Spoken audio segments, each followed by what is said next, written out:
All right, so welcome to the Talk Roundtable. Talk stands for Talent Acquisition Leadership Keynotes. The goal of the organization is to elevate, enable, and empower the TA function across the globe. So hopefully we're achieving that. Today, we're going to talk about interviewing in a remote environment. And we've got an awesome guest host today, Adisa Rodrigues. I see, then I screwed up the Rodriguez part, right? From Pillar. So I'm really excited to have her speak about this. I think this is a really interesting conversation, so I'm excited for that. But again, while we have people signing in, let me just give a little tour of Talk, the platform. So let's go back to that.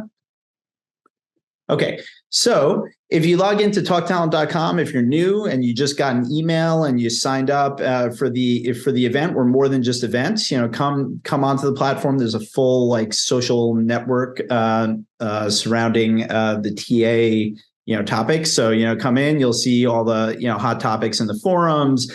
Some recent polls that have been posted, some events that you can attend, and then you can drill down into each of those. Obviously, you can go in and look at each of the events that we have posted. We usually have at least a month or more scheduled, but I'm going on vacation. So we got a few less posted now, but keep checking back. We'll have a bunch more posted shortly. Then you can go into the forums. There's always a lot of chatter in here. You can definitely, it's a great place to get your questions answered. And I highly encourage you to pay it forward and answer some other folks' questions. Really helps the community, keep going here. And, when you have a question 6 months from now, you're going to want folks that are, eager to answer. So, again, pay it forward, come in here and, share your knowledge. And then we've got polls, which are awesome. Great place to benchmark some data on some stuff you're thinking about. We have over 10,000 members, mostly in North America, but a few across the globe. And this is a great way to ask your peers, hey, what are you doing on this particular topic? And then you've got a member directory, so you can come in here, you can sort by location, industry, company size. You can really find some folks that share your exact challenges and strike up a conversation. Go to chat, connect with them on LinkedIn. There's a great way to, again, connect with your peers and get some of your, get some feedback. And then we've got a couple of vendor categories. There's a vendor directory and there is an agency directory. So vendors and agencies are not necessarily members in the traditional sense, like talent acquisition and HR folks are. They're not in on the forums, they're not in on these events, but they are here as a resource for you to, come and check out their information, reach out to them. So, we have over 4,000 agencies in here now with ratings, again, from your peers. And the vendor directory, is here. If you're looking for a new ATS, you can click into the ATS category, see how people are reviewing, different vendors. So definitely check it out. And again, the more information you guys put on here, the better. If there was 100 reviews on Greenhouse, that would be better for when people are looking for that in the future. So, put in 5 minutes and come in here and rate and review some vendors, and that'll help the entire community. Okay, so enough of me talking. I think most people have signed in. I'm just going to kick it over to Adisa. So I'm going to stop sharing. And all right. Whenever you're ready, you can take over. Yeah. Hi, everybody. Let me just jump in here and I'll start sharing my screen, make sure that everything's all set up. Let's see. The universe has changed forever. We recruit talent in a post-COVID, DEI-focused world with employees more empowered than ever. A remote-first world presents a strategic opportunity for recruiting and staffing firms to outperform their competition. Our goal at Pillar is to help you get the right candidates to your clients faster and increase the productivity of your consultants. Here's how we help your team maximize recruiter efficiency, speed up candidate placements, and accelerate revenue growth. Even before you start searching for candidates, we integrate with your current tools, your ATS, video conferencing, and scheduling to provide a seamless addition to your recruiting tech stack. Imagine being able to interview a candidate without having to take notes. Pillar records and transcribes interviews, so you can focus on the candidate and go back and review later. Then, instead of spending hours per week on candidate write-ups, you can use Pillar to generate highlight reels from your interviews and share them with your clients. This way, your client gets everything they need to choose the best candidates faster. And finally, Pillar's interview analytics will quickly train your new recruiters so they can deliver results immediately. Our customers are seeing great results. They're submitting and placing candidates significantly faster, increasing their revenue, and using video interviews as a competitive differentiator. Ready to be able to take on more roles for your clients? Set up time to chat with a Pillar expert today at pillar.hr. We're good here. Okay, great. All right. Well, hi, everybody. I'm so excited to be here and to get to spend this afternoon with you all, diving into a topic that is very close to my heart. First, I wanted to say a big thank you to Norm and to the entire Talk team for inviting me to speak here today. I'm really excited about this platform and the space that you guys have created, and I'm eager to just kind of, have this be sort of the beginning of a relationship between our teams going forward. So as I think Norm mentioned, I lead growth into the eye for Pillar. We are an interview intelligence platform that is driving innovation in the evaluation and selection space, and in particular in the interviewing space. What that means is that we're focused on helping you run better interviews that are more efficient, more effective, and more equitable. My background is a bit windy. I won't dive into it. I've been working for 20 years, and so that'll take the entire time. But I started my career in consulting and finance. Right before joining the Pillar team, I ran my own recruiting firm that focused on diverse hiring. As I was building my company, I ran into a roadblock over and over again. My team of recruiters were sending great candidates to our clients, and they were rejected. They were getting rejected, and my clients never really knew why. The data and information that they gathered was generally like more anecdotal, high level. It wasn't as detailed as I would have imagined. And the lack of transparency in the interview process became really obvious to me. I decided to join the Pillar team primarily because that's the space that we live in. Interviewing to me is like the next frontier when it comes to really improving and upskilling and driving forward in improvements within the hiring process. It has historically been a black box, and we're here to help to open up that black box, make your jobs easier, and get you to hire the best. So very pumped to dive into this hour with you.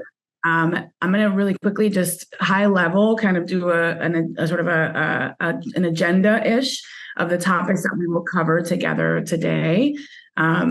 Let's kick it off with number one that we'll dive into is how remote work has shaped the interview process. So most of that you guys will already know, and it'll be sort of preaching to the choir, but good to kind of level set together there. Then we'll cover the trends that are shaping the way that we connect with potential candidates. A little bit of this is going to be very much deep diving into the technology that's supporting some of the things that we already know that we want to do, but don't necessarily have the technology to make it happen. And in this stage, with AI coming into a sort of a new space and a new level and driving a lot of innovation and technology, I think this is a good place for us to kind of come together on, all right, here are the goals that most of us probably already have. How is the new technology that's coming into play going to support us in actually achieving that? And then the third thing that we'll dive into is some of the best practices that have emerged in the virtual realm of interviewing. We'll dive into a few of them that are relatively new to a lot of teams, and so I'm excited to get to that. Before I dive into the topics, I want to put out a couple of housekeeping notes. I love an interactive session, so please jump in and ask any questions that you can. I think that, Norm, correct me if I'm wrong, you can just raise your hand using the Zoom icon at the bottom, or feel free to drop your questions into the chat. We have my colleague Alexa in the background who will be monitoring questions and making sure that I get to them and helping me kind of ensure that you guys get to jump in here and join the conversation. You'll also see us pop in some audience questions from time to time. So don't be shy about jumping in and sharing your experience. It'll just make this conversation much better. I've also grabbed my coffee. I have my water. I have all my things. So grab your things and let's get comfortable and get into it. All right. So with that, let's kick it off with just a high level view of sort of the biggest sort of the evolution that we have seen over the last few years within interviewing, and the why we are here to have this discussion today and all that innovation that has happened. Most of this you guys already know. About 3 years ago, with the obvious biggest changes that came post-pandemic, we really shifted from a face-to-face model to a virtual model when it comes to interviewing. We've shifted over the last 3 years, in particular, from moving from a lot of not like non-technology driven interviewing to technology driven interviewing, and new sort of directions have emerged over that time, right? So we went to work from home. We have a more remote environment. We saw the impact of BLM, which was already shaping a lot of the way that we were hiring long before it became this national platform that really impacted the way that we think about hiring. There's the war for talent. There's all sort of the things that you guys have already been dealing with and grappling with as a TA community that have shaped the changes that are coming when it comes to interviewing and what the future holds, in particular, as we think about what a hybrid model will be and the way in which technology actually shape our interviewing in the future. We have seen this across many organizations. Most organizations that we talk to today are currently figuring out whether or not they'll move from a remote, from their fully remote interviewing into a hybrid model, or how to kind of navigate that. How can technology actually support you in doing that effectively? How is it going to impact the way that you guys hire and the talent that you have available to you, and how you evaluate that talent? And so we'll dive into each of these today, but really just kind of want to level set on the direction that we've gone in. Before I jump into the trends that we're seeing, I'd love to get you guys sharing a bit. So we're going to pop in an audience question. I actually have no idea how this works. Does it just pop up on the screen, Norm? Or do I ask it? Looks like Alexa put it in the chat. Oh, great. Okay, great. Thank you. So for anybody that can't see the chat, it's, would anyone be willing to share how your organization moved from in-person to virtual interviews, and what your key learnings were?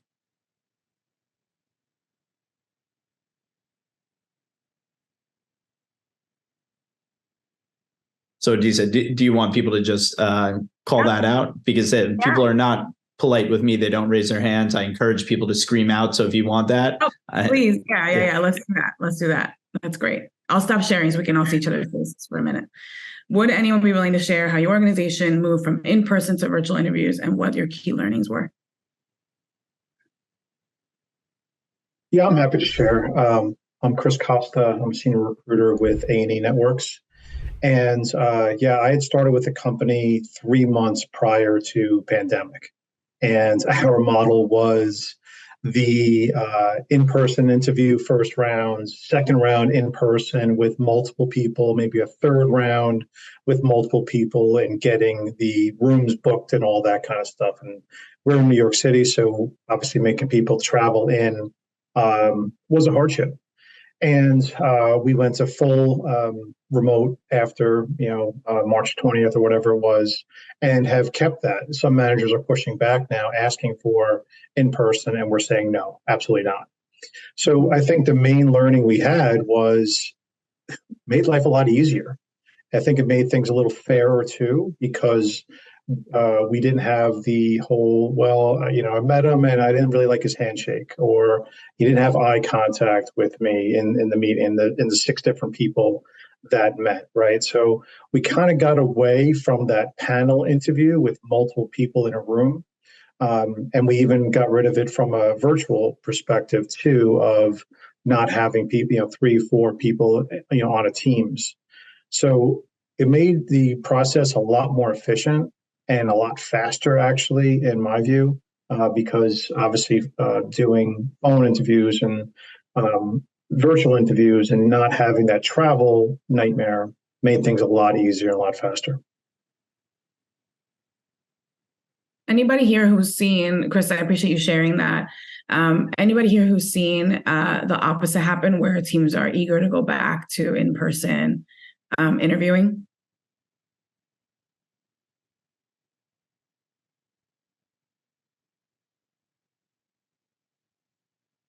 All right, I have Chris in the chat jumping in and saying that their managers love the idea of doing virtual interviews post-COVID and haven't changed. We have Chris sharing that worked for companies that always had a virtual element to interviews. COVID forced mainly virtual interviews. We're already using the tech. Teams interviews are now able to happen quicker because interviews don't have to happen consecutively. It saves money for everybody and travel. Agreed, 100%. All right, well, let's jump into our first trend. Chris, thank you so much for sharing.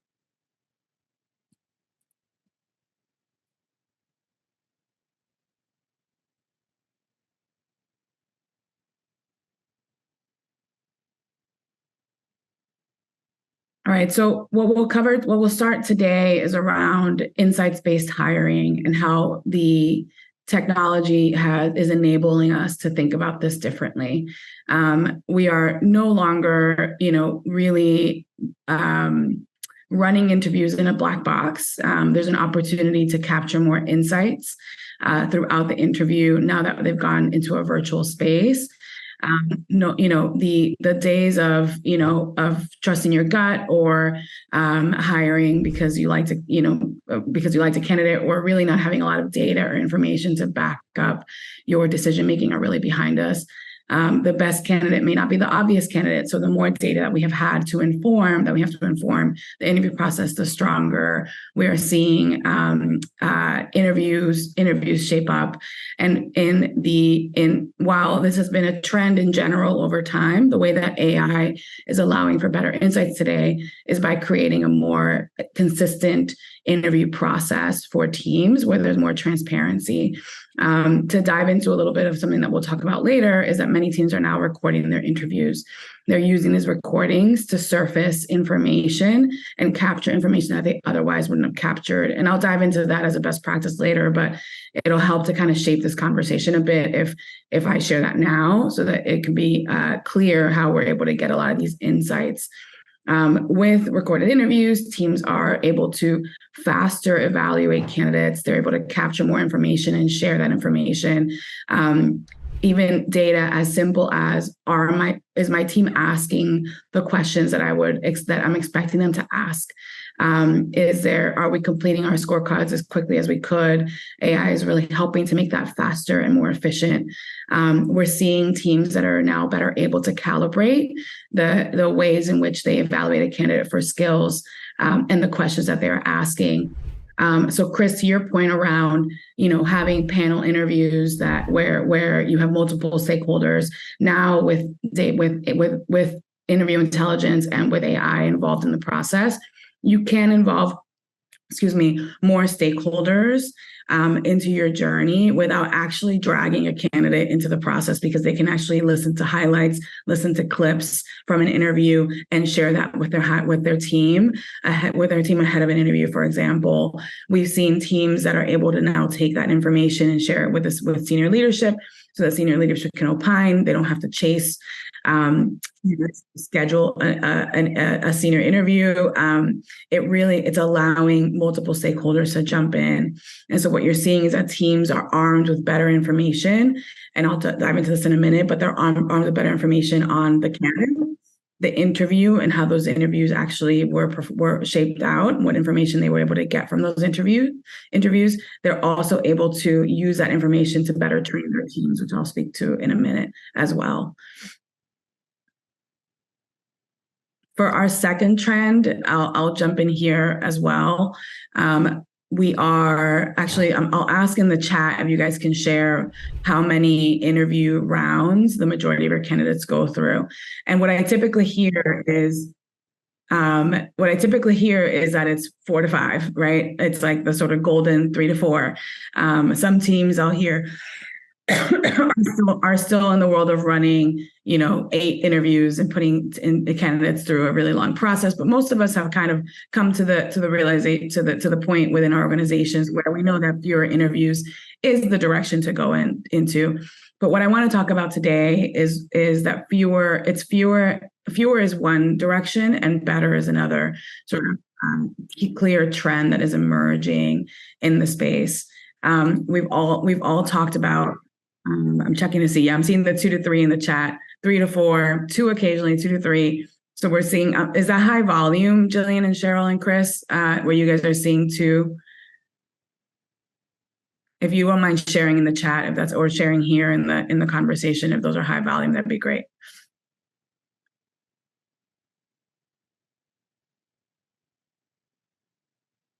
High volume is 1. Okay, so not high volume, still 2 to 3, even for not high volume. Great.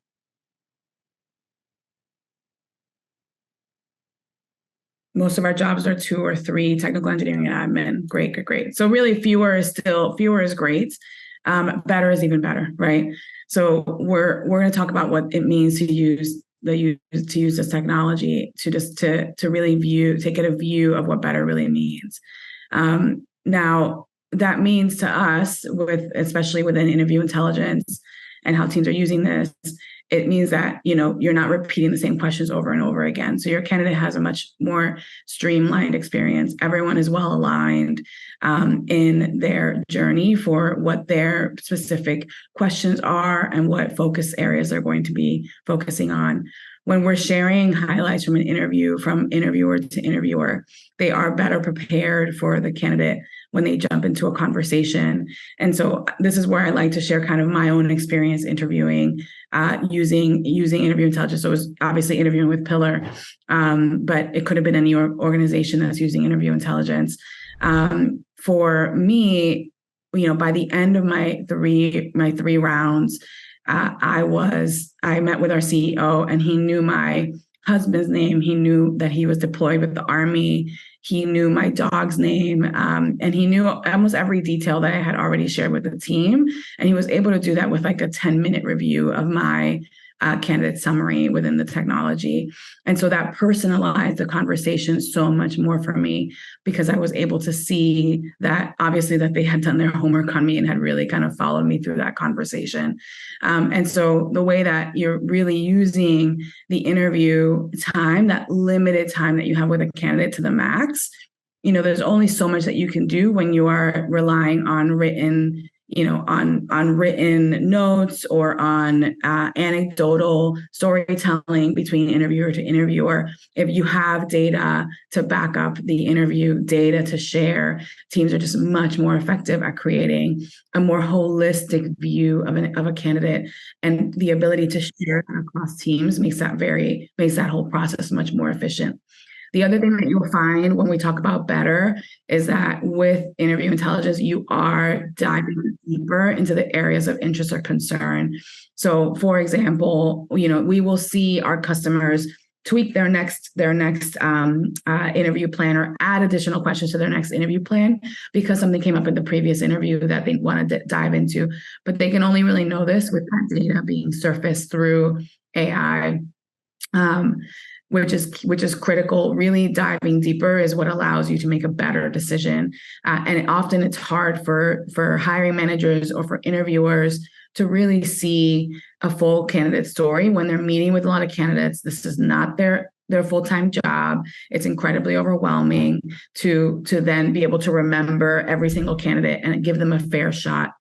The other sort of underlying sort of core value around what better actually means is that with the goal of allowing a candidate to fully represent themselves is really key. I will also share more of a personal story here as well on this. I felt like I knew I nailed that my first interview, for example. I knew I nailed it. But you never know how someone's going to tell your story again or how that individual is going to interpret you.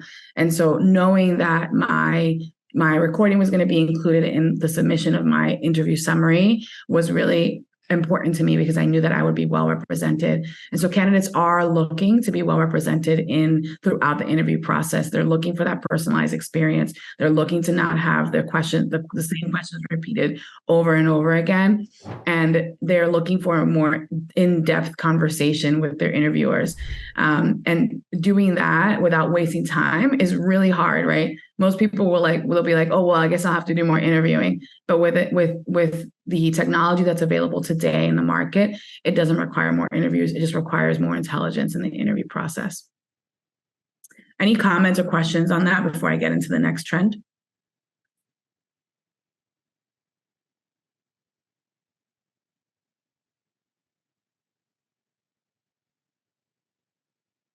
All right, I'm going to dive into the next one. All right, trend 3. We're talking about trend 3. What we're seeing within a remote space for interviewing is the focus on the candidate experience. So, as you guys already know, we'll talk about this as you know, with full transparency. We're all focused on candidate experience. We all want candidate experience to be incredible, right? On average, top talent is on the market for less than 10 days. And candidates have optionality. So standing out is a must for us, right? Especially in this remote environment. Now, doing that is critical. We all kind of agree there. The technology that is out there to help us do it better is incredibly innovative today. We talked about sort of that first step of the better interview as the first step in the process, that personalized experience and really kind of creating an experience where they feel like they are actually truly seen is also critical as a second step, by sharing candidate information across your teams and making sure that everyone's well represented. That's crucial. But more importantly, we're talking about like actually learning what the candidate experience is like. So there is now surfacing technology around candidate sentiment, for example, where we can understand candidate sentiment throughout the interview and whether or not it's trending in a positive direction or in a negative direction. And sentiment has been used in AI for a very long time, in particular within sales, and within within other areas like, you know, sales, marketing. It has rarely been used within the talent space. And so it's exciting to see it start to be used today, to really highlight and understand how your candidates are experiencing your interview process. A lot of this technology is based on, you know, on big data that is supported by that has been around for a long time, natural language processing, where we can better understand where the direction in which a candidate's experience is going. So how do teams use this today? They will look at, you know, the aggregate. So they will look at, let's say, a batch of interviews. Let's say your engineering team has conducted hundreds-ish interviews, but then we can sort of see where in the conversation the sentiment is trending potentially down. A good example would be, you know, if for example, when you're delivering benefits or compensation or delivering your company value proposition, how are your candidates generally reacting to this? And so now you can see this. You can go back and listen to different parts of that interview. And with interview intelligence, you are creating a space where you can easily share coaching to your teams. You can easily review that information and provide that coaching to your team, which is driven by the idea of candidate sentiment. And so with AI, what this is telling us is what is my candidate experience? How can I surface that from my interviews and the interviews that I am collecting?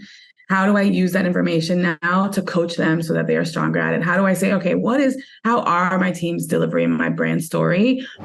We're moving away, and I'll talk about this again in a minute, but we're moving away from just like, let me train my team to do this one way, and then it's off to the races, like go for it, you know, versus like the opportunity that we have today to really coach and support our teams. I'll pause there, but any initial questions or reactions to that?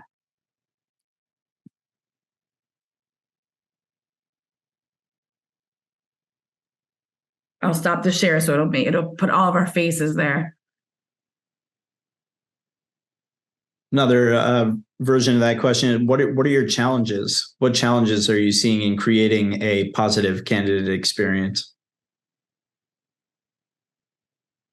And again, don't be so polite. This is the most polite I've seen this group in a year.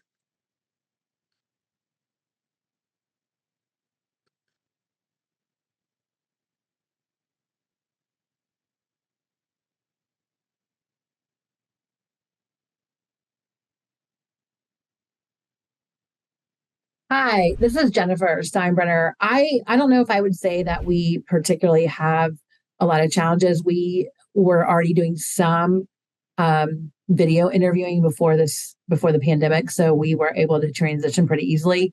So honestly, I think for the most part, our company has adapted it really well.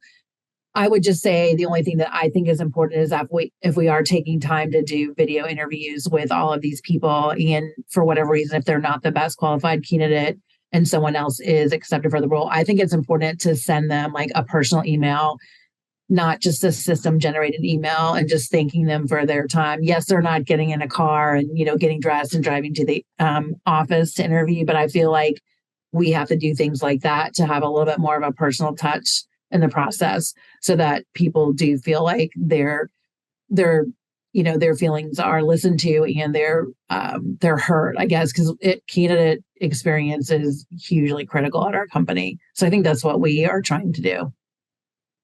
Jennifer, can you share a little bit about how you measure candidate experience, like other than obviously with a follow-up, but today, are you doing that already throughout? We do a lot of polls, like if people will participate, because as you know, not everybody wants to do that, but we do actually have a really high referral rate at our company because we have a really generous referral policy. So probably 30% of our applicants come from referrals. And it's been like that the whole time I've been there. So we definitely hear from the referral candidates. They will they will definitely reach out and let us know what they think about their experience. So we get a lot of feedback from them. And they're the ones, of course, that we have to be really careful with, because unfortunately, I'm sure some of you would share this opinion that a lot of times I think people think that just because they're a referral, then they're going to be a definite shoe-in for a role. And they're not necessarily considering that there's a lot of other great talent out there, and they're not going to be automatically picked just because they're a referral. So the referrals give us great feedback. And then we do, like I said, we do a lot of polling for those people who are selected, and then those who aren't. We constantly ask for feedback. So we're kind of just using all of those measures, I guess, just to try to make sure that we're going above and beyond, because the company I work with is a medium-sized company. It's about 4,500 of us globally, but we don't have a ton of employer recognition, or excuse me, brand recognition, I guess I should say, that we're working on that. So candidate experience is really important to us as well, just so we can try to stand out a little bit in the crowd. Awesome. Thank you. Anybody else using any innovative tools to measure candidate experience? Or any thoughts around the idea of measuring candidate sentiment throughout the interview?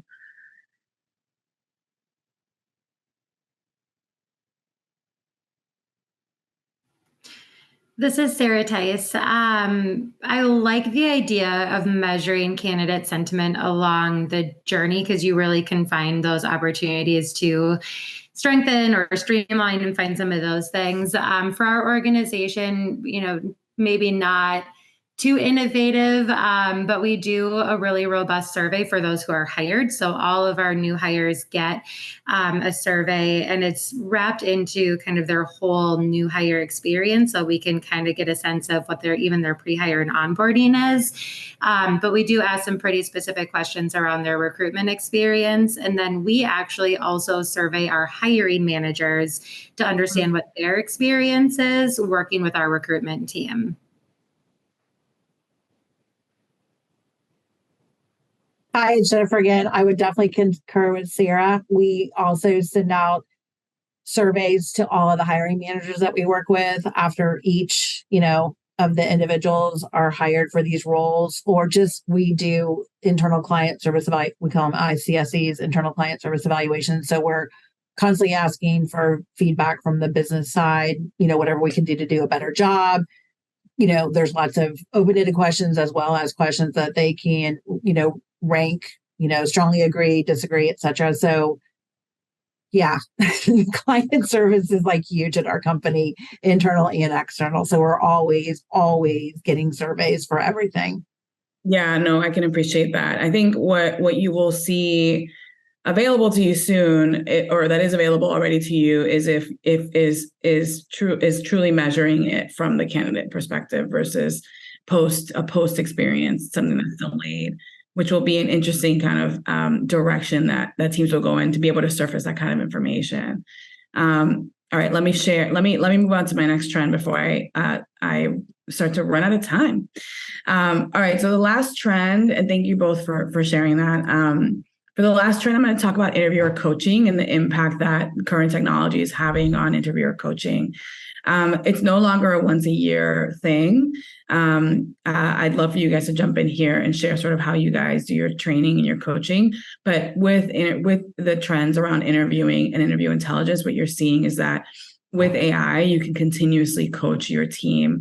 So, for example, I'll use our team as an example, our product as an example, but I don't want to, this isn't me trying to pitch pillar, just sharing some of the things that you'll see in the market is the ability to see insights around what is happening in your interview. So like, let's say that your engineering team is no longer following their guides, right? They're seeing some negative trends in their candidate sentiment. And you're seeing, that they're like increasing the number of interruptions that you might have within an interview. Like that, all that insight will be surfaced for you throughout the interview processes. So now you can say, oh, let me just dig in, listen to some of these interviews, use that data to then send coachable moments to your interviewers and just share with them like, hey, here's, a great example is like if my colleague Alexa delivers brand value really well, I can, and I do not, I can share a clip with Alexa as a coach, as a TA leader. I can share a clip on Alexa's approach to sharing company brand story with the individuals in my engineering team who might be struggling to deliver the brand value in the story, as well as she might, she's in marketing. She's better at that than maybe I am as an engineer. And so I'm able to coach that throughout the process so that we are not just learning that later in the journey. And there's an easy way for us to capture that so that our candidates are not quite as impacted. Something that I always speak to is like, I am a chatty Kathy when it comes to interviewing, and it's not the space for me to share who I am. It's a space for someone else to share who they are, right? And so I can track my own talk times within the interview. Am I spending 50% of the time talking? What's a good benchmark for what I would like? My goal is to stay at like my candidate being able to speak 75% of the time so they can really have the bulk of the time to share who they are. But I didn't know this until I had incorporated these interview intelligence tools into my experience as an interviewer, especially even though I've been interviewing for 20 years, right? This is a direction that you'll see technology support interviewer coaching. And so before I move on, I'd love to get your reactions or your thoughts on some of the ways in which you are actually coaching your interviewers today and any challenges that you're facing there. I'll use Norm's framing better than mine. Any challenges that you're facing in interviewer coaching?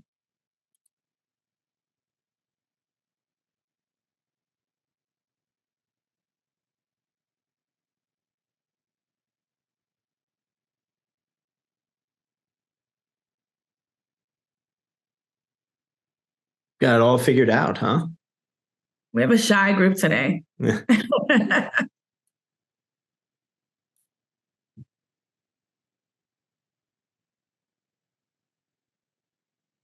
right. Well, I'll talk if you want. I'll answer. I don't know. I'm like, wow, all these people that I'm recruiting or HR that aren't talking. I'm like, wow, this is unusual, right?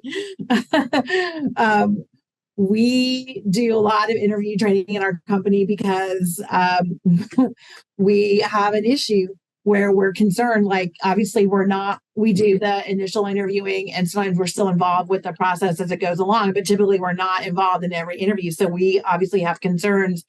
Are they interviewing in a capacity that's legal? Are we following the law? Are we being considerate? Are we giving them full attention, while we're in that process with them and being present during the interview. So we actually have formal training at the company. Like once you reach manager status, you go through a pretty big interview training. Prior to that, if you're in a lower level at the company, like a consultant or a senior consultant, you can be involved in the interview process, but you cannot interview alone. You have to interview with one of your managers, because the managers have been trained. And I feel like we're constantly evolving as far as the interview process. We sometimes give out tests. Well, I guess I should say like quizzes / tests. Well, definitely during that training period, just to make sure they're understanding what's legal to ask, what's appropriate, and trying to make them thought. We actually put together like interview evaluation questions so that they can use skill. I can't talk today. Sorry. Behavioral interviewing questions so that they can ask about examples, real life examples, and get a good answer, so that it's not going to be based on your gut reaction to how you feel about the candidate. We can use those behavioral based questions to get at the information we need, because we kind of set up a whole library of questions to help them, depending upon the level, the position, the functional area, just to kind of get to the heart of what they need to know. I don't know if that's helpful, but I just wanted to answer since everyone was being quiet. I appreciate you, Jennifer. I think Chris is jumping in here too and sharing that with his first-time hiring managers, he'll go over a checklist of do's and don'ts on interviewing, and make sure that they're comfortable. The goal here with the direction that tech is taking interviewer coaching is to get ahead of it as quickly as possible. So like we can set up all these established, obviously the one-time established, structures are still in place for most companies. They're still doing, Jennifer, to your point, they're still doing, new first-time hiring manager interview training. They're doing first-time interviewer training. They're still doing all their trainings in that way. But with interview intelligence, you're seeing it happen also throughout the process. So when they start jumping in there, you're not just like, sort of blind to what's actually happening in there, or you don't have to not waste somebody's time, but like allocate a lot of resources to that training experience when you're able to do that with technology that's supporting you to do it better. Bob, I see that you're off mute. Can I call on you? Were you going to share? Sure. Yeah, I was going to try and bail you out as well. A couple things. In terms of, challenges that we had in some of the remote interviewing, there's some that might not be right in the wheelhouse of what we're talking about, but, we had to deal with both candidates not showing up for meetings. And then secondly, when you have a candidate that appears to really be distracted, like they're Googling every answer or getting coaching from the side, things of that nature. Those are things that we found were much more common than we would have ever imagined.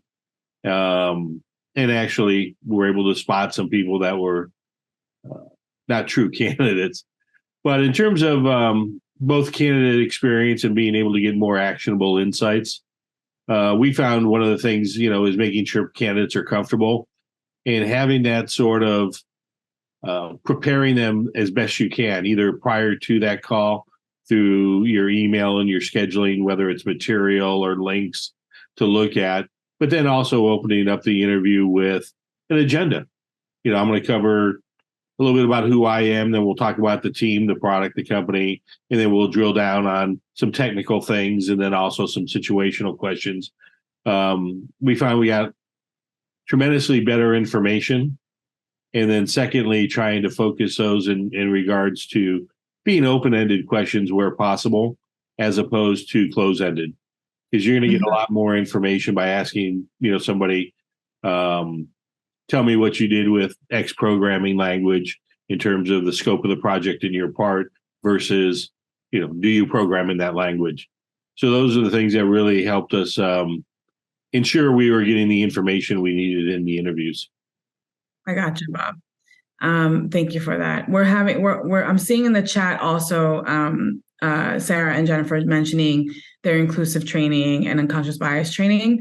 So what you'll start to see technology be able to do, and you're starting to see it already, is that we can now surface where there is problematic questions or problematic moments within your interview for you to review. So for example, if if your team wants to surface these, you can see if perhaps we're asking inappropriate questions or questions that are we should not be asking during an interview. And technology will be able to surface that for you, so you can then go ahead and quickly get ahead of it and quickly coach, in particular, new interviewers that might, ask a question. They might be having casual conversation with someone and just start to ask about family planning or something like that during an interview. And so, tech can surface that now for you and allow you to have that available to you, so you can do coaching and prepare your teams better in that way. Really to support this idea around like, hey, you're teaching all this you're teaching how to run an unconscious, how to manage unconscious bias within your interview. You're teaching how to run an inclusive interview, but how does that play out in action? That's what the tech will bridge. It's to make your training ultimately come to life within the interview itself. All right, I'm going to jump into the last portion of our conversation. So let me pull back for a minute and share my slides again. So we're going to talk very quickly about best practices. I'm going to go through 3 and how interview trends and interview technology is supporting to advance these 3 things and advance sort of our direction within interviewing. Some of this is going to be stuff you're already doing, and I'll tell you how the technology is helping us do it better. And then some of this is stuff maybe you're not doing. So the first one is creating a structured process. Many of us try to do that with like very strong guides and guided questions and competency planning and competency reviews, but it's not enough anymore to just lay out what should happen in the interview. We have the opportunity now to track whether or not those things are happening and to make it easier for your team to actually do it. So, for example, there's technology out here now where teams have a co-pilot where they can submit their feedback automatically as they interview, and they're guided through the entire interview. And so the guides are coming out right into their interviewing platform. So right into Zoom, right into Teams, right available to them in a Chrome extension, on their phone, et cetera, so that they are better at following the plan that you had in action. A structured interview process is the foundation of a good interview process, right? It is the starting point of getting all the information that you need for for selecting a candidate. Again, you guys all know this. Interviewing is not anyone's full-time job, right, outside of ours. And so really having technology that makes it easier for teams is really critical. And so what tech is allowing teams to do is to make that much faster. We have companies that are using, for example, interview co-pilots so that they can make sure that that teams are, adhering to the expected guides and expected direction, and then tracking that performance afterwards to make sure that they're holding their teams accountable to running those structured interviews and making sure that candidates are getting a consistent experience. And so you'll see that kind of technology also surfacing right now around supporting teams and making sure that they're well guided. What will happen soon is that you'll start to see things like, suggested questions. I know that you're looking at potentially this core competency. You want to ask these questions. That's available today within different platforms that are now able to do during the interview, support you in making sure that you're not missing anything that you might want to review. So starting to think about like, hey, our goal is to run structured interviews. We know that we have, some of us leverage our ATS. Some of us leverage a Google Doc, some of us are leveraging, a spreadsheet, whatever it is, or a form that people have to fill out. Whatever it is that you're leveraging today, the technology is getting more upskilled and up-leveled so that your team is actually running these in an effective way. The next thing I'll talk about, the next sort of best practice is one that I want to ask a question before we jump in. My question to all of you is, are any of you recording your interviews already?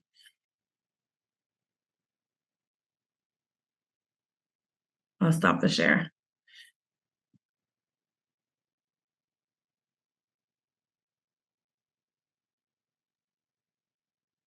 I'm seeing Sarah and Jillian say no. Brenda say no. No. Anyone in the audience already doing it? No.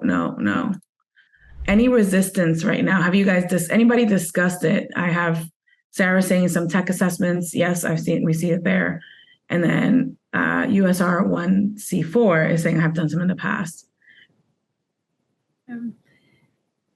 We've talked about it. I think that one hesitation that we have is, what kind of experience are we going to create for our candidates, right? If candidates have a mental illness, like let's just say anxiety, right? And now you're saying you're going to record an interview. Are you really going to get the best interview from a candidate that's not used to being recorded? Or, what does that look like? We're kind of writing the line on what exactly that would look like and what best practices would be.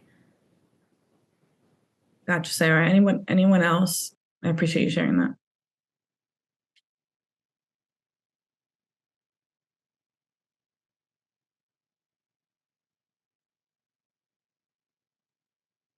I'm curious what the experience is for apparently like a Star Wars like drone USR 1C4, right? You said that you've done some in the past. I'm curious if you can are able to come on audio. Yeah, I am. It's Sandra with IHG. We've done it. I've done some in the past, and I also will sit in on meetings as well.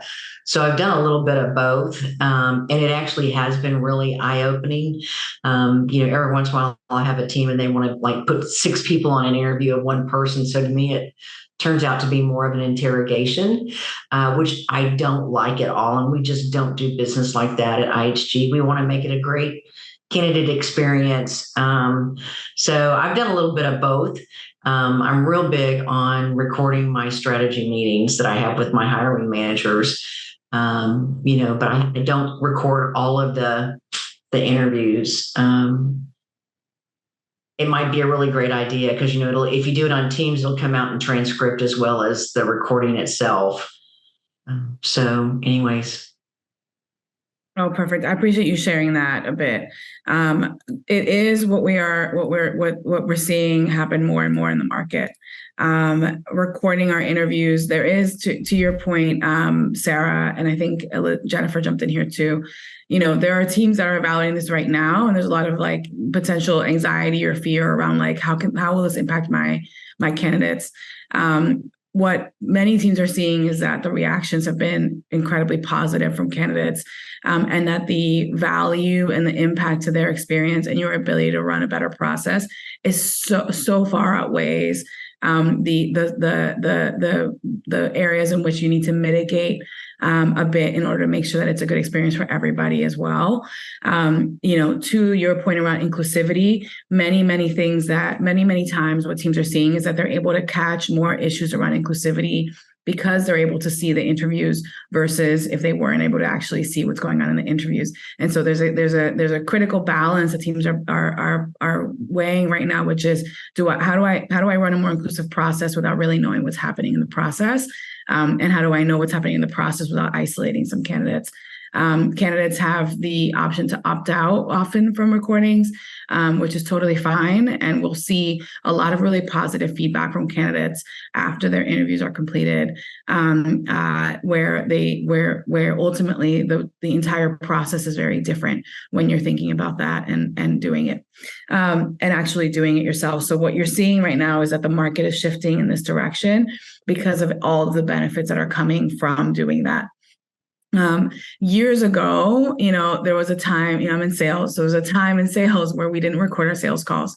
And people were very afraid of doing that, and really hesitant around doing that. They were like, well, it's like part of how I run a good sales experience is by building a strong relationship. How can I build a strong relationship with a prospect when I'm recording them at the same time, right? And now today, if you ask any salesperson, they'll be like, there's no way that you can take away these recordings from me. They have made me so much better as a partner to my prospects, as a partner to my organization. And prospects love it and appreciate the way that I can keep track of what's going on in our conversations and support them. And people get onto these recorded calls and they forget that they're being recorded after 3 minutes of engaging with somebody. And so I like to use that use case as a sort of interesting kind of historical perspective on the impact that recording has had in the past on different areas of our business, and the impact that it will have in the way that we think about interviewing as well. And many of the things that I've already shared are driven by the ability to do this as well.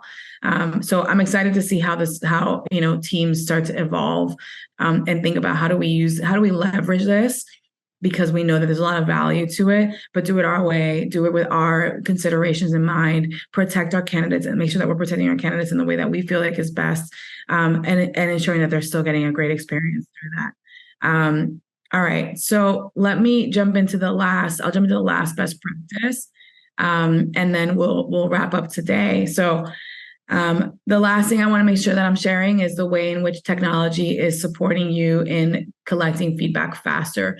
So we all know that collecting feedback quickly is essential to run a streamlined process, get your candidates through the process faster. And I can't tell you how many times I hear from teams, I am tired of chasing feedback from my interview team. Not only is it annoying to chase feedback and it takes time and it slows down your process, but there are two big impacts that this has. One is that it compromises the integrity of the information that we're collecting from our candidates and from our interview experience, interview journey. This is to my point earlier that I shared around like, hey, none of my clients knew why a candidate was being rejected, or the information they were giving me was very limited. So what does that mean for you is that there's also the second part of this, which is, if I'm having trouble collecting feedback from my interviewer, is that feedback even being used to make a decision on a candidate, right? Like, how is it that we're actually using this data to inform a better decision when we are in the middle of a hire? What ends up happening is that we still make decisions based on our gut feeling, and we still struggle with that.